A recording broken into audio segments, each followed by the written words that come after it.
Bonsoir à toutes, bonsoir à tous. CSP Time numéro 30 avec cette semaine notre invité, l'ex-champion d'Europe et pivot du Limoges CSP, Franck Butter. Franck, bonsoir. Bonsoir. Et nos spécialistes basket du Populaire du Centre, Mathieu Marot et Kevin Cao. Messieurs, bonsoir. Bonsoir. Bonsoir.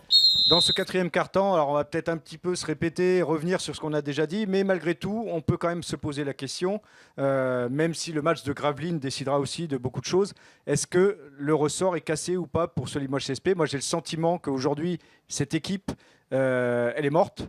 Elle ne va pas décrocher les playoffs. Aujourd'hui, vu les prestations qu'ils nous ont fait depuis la demi-finale de Leaders Cup, aujourd'hui, il n'y a plus rien dans cette équipe. On a le sentiment que les Américains, ils sont déjà passés à autre chose, que les Français, ils pensent plus à la suite à l'intersaison, voire à la saison l'année prochaine. Donc pour moi, cette équipe, le ressort est cassé. Franck, qu'est-ce que tu en penses ? J'espère que tu te trompes. Et moi aussi, j'espère me tromper. Évidemment que les playoffs, ce serait mieux. C'est sûr que c'est pas encourageant pour la suite. On aimerait bien. On a eu un passage au milieu de la saison où on a repris. On était content de revoir une superbe équipe et tout. Et puis là, on est retombé dans les travers. Donc c'est vrai que c'est un petit peu, c'est frustrant. Donc à voir, je le souhaite pas parce que franchement, on vibre pour ce club, on a envie qu'il soit en haut au niveau du championnat, mais malheureusement, on est obligé de constater qu'il y a quand même des gros couacs un peu partout dans l'équipe et puis au bord du terrain. Finalement, Mathieu, on dit le ressort est cassé, mais il a peut-être jamais été tendu finalement, parce que si on regarde tout le début de saison avec Kyle Milling, c'était quand même laborieux. Il y a eu juste cette période très courte finalement avec François Perronnet où on gagne des matchs, on se qualifie pour le top 16, mais finalement on retombe vite dans les mêmes travers. Donc finalement, c'est peut-être juste un feu de paille et que la réalité de cette équipe, c'est qu'elle n'est pas bonne. Je pense que tu as tout dit, Jean-Christophe. On a eu un bon passage dans la saison. Sinon, cette saison, elle est juste galère. Alors moi, je ne vais pas dire que le ressort il est cassé. J'aimerais répondre à cette question après le résultat du match à Gravelines, pour moi, qui va conditionner énormément de choses pour la suite de la saison. Parce que tu gagnes à Gravelines, après, tu n'es pas à l'abri quand même d'enchaîner 2 victoires à la maison face au Mans et Chalon-Reims, sans leur faire offense.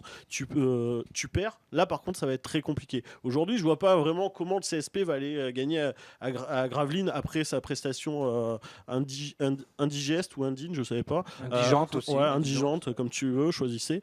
Donc je ne sais pas comment le CSP peut aller gagner à Gravelines. Et ce qui est sûr, c'est que ce résultat, il va conditionner la saison. Alors le ressort, cassé, pas cassé.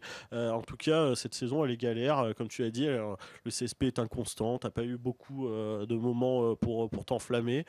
Beaucoup de moments de déprime. Voilà, donc c'est une saison à vite oublier. Ouais, finalement, on est déjà presque en train d'enterrer cette équipe du Limoges CSP.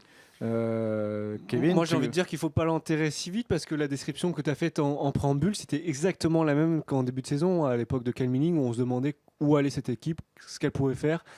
Et quand tu te poses la question à cet instant de la saison encore, c'est quand même que généralement tu vas pas très loin. Ce qu'elle pouvait viser. Après, par rapport au début de saison, on a eu 2 changements, l'arrivée d'un meneur et l'arrivée d'un nouveau coach. Là aujourd'hui, il y a peu de leviers sur lesquels on peut appuyer. Éventuellement changer de coach. Je suis pas sûr que ce soit la volonté. Éventuellement changer de coach. Il faudrait que justement qu'on blesse un joueur ou qu'un joueur se blesse pour faire appel à un pigiste médical. Donc les leviers, ils sont peu nombreux. Après, moi j'ai envie de croire que tu peux créer une série dans le sens où ce qu'on disait en début d'émission, le calendrier va être plus favorable. Si jamais tu as le bonheur de gagner à Gravelines, tu reçois le Mans, tu reçois le CCRB, tu vas à Cholet et tu reçois le Portel. C'est quand même des équipes à ta portée. Enfin, c'est des équipes aussi, Cholet qui va jouer son maintien. Je suis d'accord, le Portel, ils vont jouer leur maintien aussi, mais à la maison, à Beaublanc, ça va être plus compliqué. Mais Cholet chez eux, en train de jouer le maintien, je pense que ce sera pas forcément cadeau. Enfin, il va pas y avoir beaucoup de matchs. Tu vas aller à Boulazac, ils seront peut-être en position de jouer les playoffs. Pas facile non plus. Enfin, aujourd'hui, tu vois les prestations du CSP, tu paries pas souvent sur eux à l'extérieur quand même. Il est peut-être plus facile de gagner à Cholet qu'à Monaco ou à Dijon, je pense. Oui, sur le papier, mais sur le papier les encore. faits, mais j'ai envie de croire que le ressort n'est pas cassé et que tu peux enchaîner si jamais tu as le bonheur de gagner à Gravelines. Parce que comme le disait Mathieu, si tu perds à Gravelines, je pense que ça peut être compliqué pour les playoffs.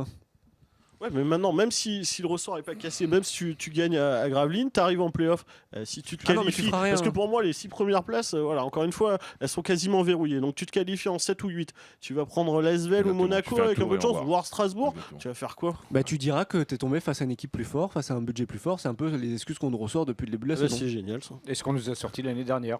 Non, Voilà, tu fais top 4, tu as la 4e masse salariale, tu fais top 4, tu fais demi-finale, tu as réussi ta saison.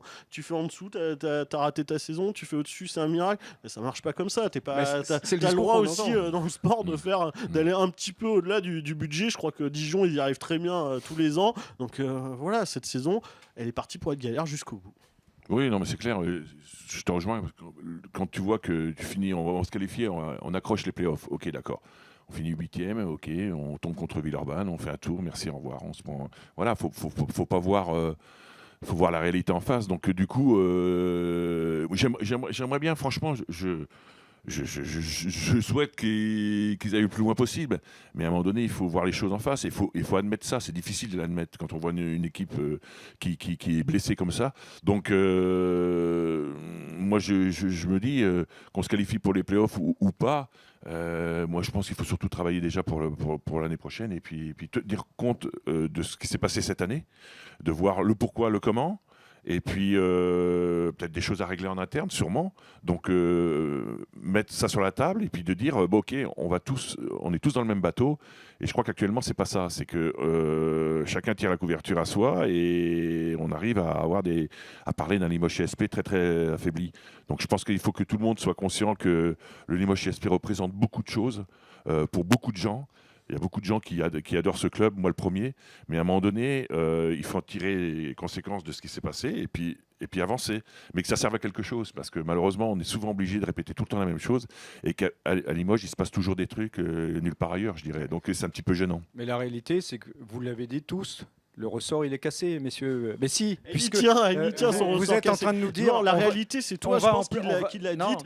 mais La réalité, c'est que cette équipe, elle a été mal foutue depuis le départ. Je suis Que d'accord. Kyle Milling, ça se trouve devant sa télé, quand il regarde le match à Dijon, il doit bien se marrer parce qu'à un moment donné, tout le monde tombait sur Kyle Milling. Nous aussi, on est tombé sur Kyle Milling et sans doute à raison parfois. Mais voilà, la vérité, c'est que l'équipe a été mal foutue et que Kyle Milling, François Perronnet ou Sasa Obradovic, à mon avis, le résultat, il aurait été le même ou pas loin. Mais la réalité, c'est que, vous le dites, aller en playoff pour y faire quoi? Donc ça veut dire que quelque part, je pense que c'est ce mode de pensée, je pense que dans le club, et les joueurs, ils l'ont.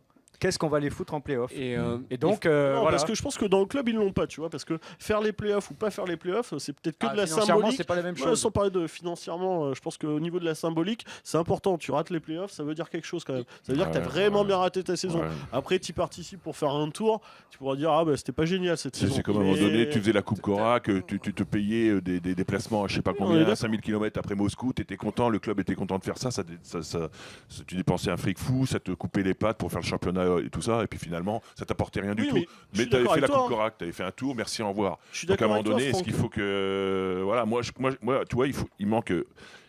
Tu vois, Le Mans, ils ont un mec comme Dio, un mec.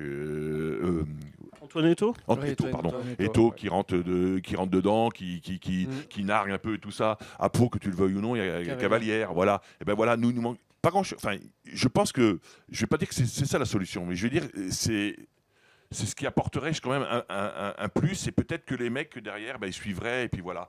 Donc on n'a pas ça de la part des Ricains, parce qu'on attend souvent ça de la part des Ricains, on n'a pas ça de la part des Ricains, mais nous, il nous faudrait trouver un mec comme ça qui ait des marteaux au bout des, Depuis le au bout des départ de bras, et puis Noirmont, voilà. t'as pas un mec, hein, carrément. Ouais, Un et Franck le- Alors, vous Butter parliez qui, de qui blessures- viennent 10 de blessures. minutes, qui mettent des brins et puis qui réveillent une équipe. Bah oui, Non, mais ce à qui est l'époque, je m'en fous. C'est vrai, hein, c'est pas bien pour les jeunes, mais je m'en foutais moi, de la réputation. Moi, ce que je voulais, c'était je défendais le maillot et je supportais pas qu'un mec rentre dans la raquette ou quoi que ce soit. Donc c'était pas, il y avait pas il y avait pas la manière, ça c'est clair. J'en ai pris aussi dans la tronche, mais je supportais pas que un ricain vienne dans notre raquette ou quoi que ce soit, parce que je suis souvent confronté à ces mecs-là avec les mentalités qu'ils ont. Donc voilà, c'est comme ça. Même quand j'en parle, ça me fout hors de moi, mais je suis content d'avoir fait ça parce qu'au moins j'ai fait en sorte de défendre le maillot que j'avais. Et pour répondre à ta question sur le ressort, si le ressort était cassé, tout à l'heure tu as parlé des joueurs, on a beaucoup parlé de François Perronnet dans cette émission. Force est de constater qu'aujourd'hui les joueurs n'évoluent pas au niveau qui sont le leur. On peut penser à William Ward, on peut penser à nos deux meneurs, on peut penser à Isaiah Miles, on peut penser à Samardo Samuels. Si qui aujourd'hui évolue à son niveau, peut-être Dwight Hardy. Si on regarde l'ensemble des joueurs, je pense qu'on a raté ou on fait pas une superbe saison parce qu'il y a beaucoup de joueurs qui sont dans le creux, il y a beaucoup de joueurs qui ont été dans le creux ensemble. Voilà, et la faute à qui? C'est la grande question. En tout cas, c'est la fin de ce quatrième quart-temps. Merci messieurs. Rendez-vous sur la page Facebook du Populaire Sport. Rendez-vous sur notre site internet lepopulaire.fr. N'hésitez pas bien sûr à commenter et partager ce que vous avez entendu. Rendez-vous dès demain pour les tops et les flops et pour l'intégrale également qui sera diffusée en même temps sur notre site internet. Salut, à bientôt.